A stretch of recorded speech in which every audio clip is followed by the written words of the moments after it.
अपने ख्यालात का इजहार करेंगे आप। सर आप चूँकि सीनियर, बहुत शुक्रिया, बहुत ममनून।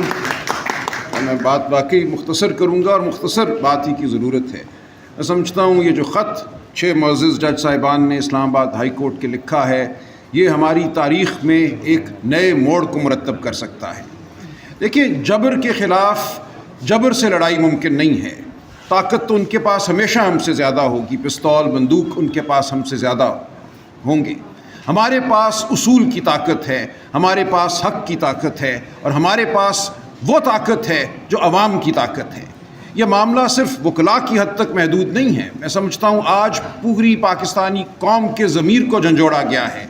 इन जज साहिबान ने इस्तदा की है कि अगर इस मुल्क में आइन, कानून, शराफत, सदाकत कुछ भी बाकी रहना है तो उठो और तकाज़ा करो कि हमें इंसान समझा जाए, हमारा एहतराम किया जाए। हम ये देख रहे हैं इस मुल्क में, हम ये जानते थे कि ना एहतराम आदमियत रहा है, ना चादर चार दीवारी का एहतराम रहा है, ना आइन का एहतराम रहा है। जो चीज़ 6 जज साहिबान ने हमें बताई है वो आज पाकिस्तान के हर इदारे पर हावी है, वो इलेक्शन कमीशन हो या कोई और इदारा हो। हम देख रहे हैं हमारे गरीबानों पर हाथ रोज़ उठता है। जो इलेक्शन के साथ हुआ उसका मैं खुद गवाह हूँ। जिस तरह हमें धुतकारा गया, अवाम के मैंडेट को धुतकारा गया, वो हमारे सामने है। अब मेरी इस्तदा पाकिस्तानी कौम से ये है, अपने बहनों भाइयों से ये है कि ये वो वक्त है कि हम अपनी आवाज़ बुलंद करें, अपनी इज्तमाई आवाज़ बुलंद करें। तारीख़ की आवाज़ हमारी आवाज़ों से मुरतब होगी, तारीख़ की चाप हमारे कदमों की चाप से मुरतब होगी। तारीख़ कोई गैर मरई एक अमल नहीं है, तारीख़ हम हैं, हमारा वजूद ही तारीख़ को मुरतब करता है। हमें आज निकलना होगा, हमें बात करनी होगी, हमें सड़कों पर आना होगा, हमें अदालतों में इस्तदा करनी होगी। अगर हमने इस निज़ाम को बचाना है, अगर हमने अपने बच्चों के लिए शराफत का, सदाकत का कोई एक रमक भी हमने छोड़नी है तो हमें आज उठना होगा।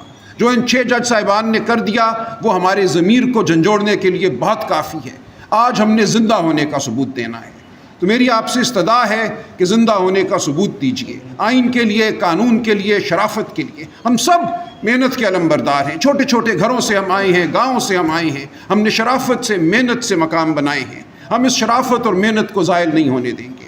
मेरी आपसे गुजारिश है कि अपनी खातिर, अपनी आने वाली नस्लों की खातिर उठिए, हमारा साथ दीजिए। बहुत शुक्रिया। गिरती हुई दीवारों को,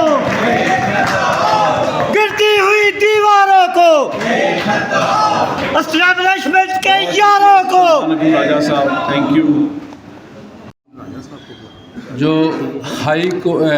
इस्लामाबाद हाई कोर्ट के जजेस ने जो एक ख़त लिखकर इस्टेब्लिशमेंट में कि वो ऐसे मकरू चेहरे जो अयां किए हैं, उससे 2 बातें बिल्कुल वादे हो गई हैं।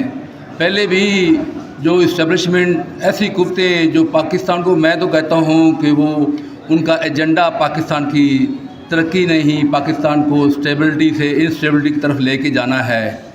एक तो उनकी जो मदाखलत है पाकिस्तान में, पाकिस्तान के आइन की धज्जियाँ बिखेरने में, आइन को सबूताज करने में, वो खुल के सामने आ गई हैं। और इसमें अब कोई बात रह नहीं गई कि वो पाकिस्तान के जो एक इंसाफ के आला अदारे हैं, उनके मेंबरान, उनके ऑनरेबल जजेस के को मॉनिटर करते हैं और किस तरह उनको मतलब उन्होंने अपना काबू किया हुआ है।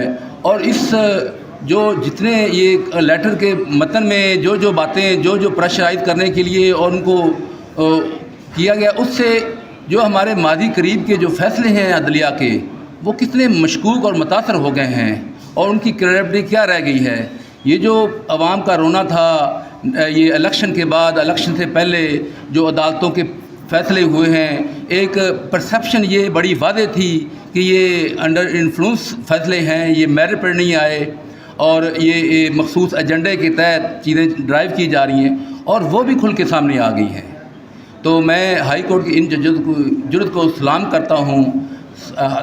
लाहौर हाई कोर्ट बार इन जजेस के साथ खड़ी है और बाकी तमाम जजेस से भी हमारा ये मुतालबा होगा, सामने आएँ, अपने आप को मजबूत करें, स्ट्रेंथन करें। बार आपके साथ है और इस्लामाबाद हाई पाकिस्तान जो सुप्रीम कोर्ट बार है, चीफ जस्टिस साहब हैं, उनसे मुतालबा है कि वो इसको अपनी कम अपने अदारे को मजबूत करने के लिए आगे आएँ और फैसले करें। ये बार आपके साथ खड़ी है। अगर आप फैसले नहीं करेंगे तो ये जो वकला हैं इंशाअल्लाह ताला ये इन कुव्वतों के ख़िलाफ़ खड़े हैं, डट के खड़े हैं, हमेशा से खड़े हैं और अब खुल के सामने आएंगे, हम इनका मुकाबला करेंगे। बहुत मेहरबानी, बहुत शुक्रिया। आज उन्होंने हाउस रखा, यही एक तवक्को थी जो रूल ऑफ लॉ की बात किया करते हैं उनसे, जो वकला की इज़्ज़त और एहतराम की बात किया करते हैं उनसे यही तवक्को थी। मैं अप्रिशिएट करता हूँ आप सब दोस्तों। रही बात कि वो जजेस जिन्होंने ये लेटर्स लिखा है, वक्त गुज़र जाते हैं, ये जितने नाम लिखे हुए हैं इसमें कितने लोग आज हैं, लेकिन हिस्ट्री में लोग अपना नाम लिखवा देते हैं और वो अपने कंडक्ट से, अपने एक्ट से लिखवाते हैं। और इन जजेस ने ये सब कुछ पॉइंट आउट करके अपने कंडक्ट से साबित कर दिया है कि उन्होंने अपना हिस्ट्री में नाम लिखवाया है। लेकिन दूसरी तरफ चीफ जस्टिस पाकिस्तान, आपको भी अपना नाम लिखवाना है। अब देखते क्या है कि ये नाम ऊपर जाता है या नीचे आता है, ये आप पे मुनसर है। आप उसको अच्छाई में लाते हो, कॉन्स्टिट्यूशन की सपोर्ट में लाते हो, या आप इस अदारे की तहज़ीक करवाते हो, ये आप पे मुनसर है। रही बात कि जो हालात बनाए जा रहे हैं उसमें मेरी supreme body Pakistan bar council कहाँ है, उसको सोचना चाहिए। ये लोग किस किस के एजेंडे पे काम कर रहे हैं ये आम वकील समझ रहा है।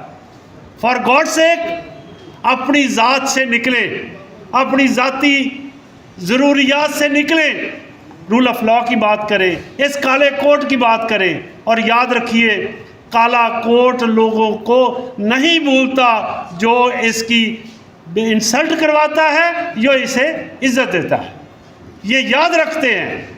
और आप देख लो कि इलेक्शंस में ये बातें सामने आ जाती हैं।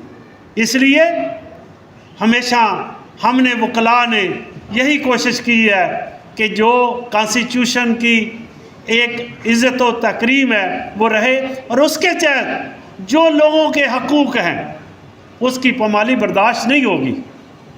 और इसलिए मैं रिक्वेस्ट करूंगा कैबिनेट को, बग़ैर किसी बड़ी तकरीर के, एक ये बात दुरुस्त है कि आप कन्वेंशन इमीडिएटली कॉल करें, पूरे पाकिस्तान के नुमाइंदा वकला जो हैं उनको बुलाया जाए।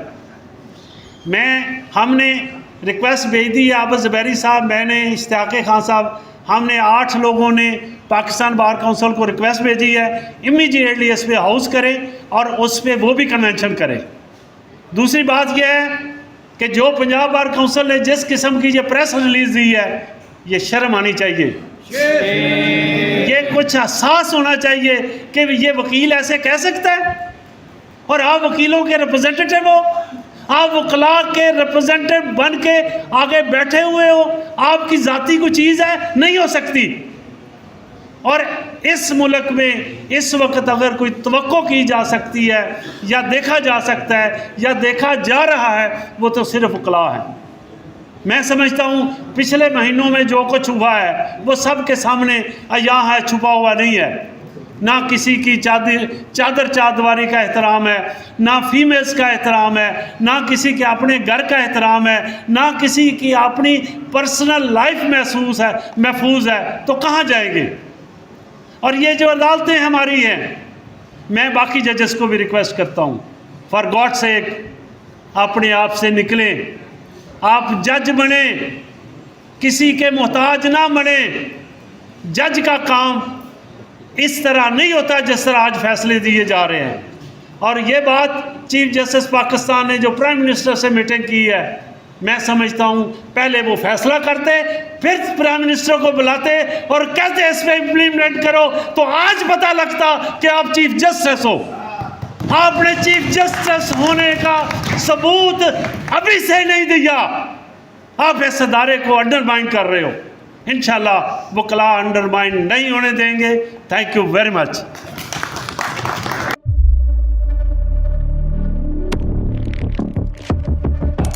कुदरत की तख्लीक में कोई कमी नहीं, बस देखने वाली नजर चाहिए। कुदरत के बनाए इस निजाम में कौन है फसादी और कौन कर रहा है हक की मनादी? Absolutely not. कुदरत की सब पर नजर है, मजलूम की आह हो या जालिम पे परवाह, कुदरत की नजर से ओझल नहीं। कुदरत का ऐसा ही एक शाहकार है जो नजर भी रखता है और पल पल की खबर भी। बराह रास्त जलसे हो या रखनी हो पाकिस्तान समेत दुनिया भर की खबरों पर नजर, तो अभी सब्सक्राइब करें YouTube पर डेली कुदरत को या फिर फॉलो करें सोशल मीडिया पर डेली कुदरत को और रहें हर लम्हा बाखबर। कुदरत हर वक्त बर वक्त।